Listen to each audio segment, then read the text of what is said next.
Hello， 我係 Yanny， 咁今日呢，就教大家用鹹蛋黃同埋蟹腳肉做一個鹹香鮮嫩嘅金沙蟹腳肉炒韭黃。首先準備我哋呢次嘅主角蟹腳肉，打開包裝之後用清水稍微沖洗下，然後用廚房紙吸乾表面水分備用。韭黃一把切段備用。最後就係一隻鹹蛋，蛋白同埋蛋黃嘅部分分開，將蛋白部分盡量切碎放喺一邊備用。材料準備好之後，鑊入邊落油，倒入蟹腳肉。呢個時候可能會有水分出嚟嘅，我哋將火稍微調大一下，水分亦都會蒸發。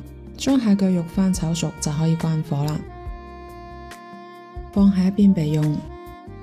同一隻鑊繼續放啲牛油果油，將鹹蛋黃放喺鑊入邊壓碎，翻炒幾下。呢個時候鹹蛋黃亦都開始起泡。再將韭黃倒入去鑊入邊翻炒，盡量同埋鹹蛋黃炒勻。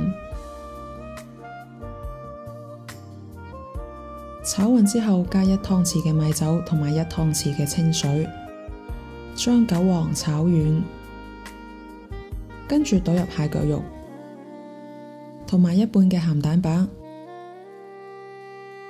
將所有食材翻拌均勻之後，就可以試下味道。如果鹹味唔夠嘅話，就可以適量加少少嘅鹹蛋白調味。呢道餸真係簡單又快手啊！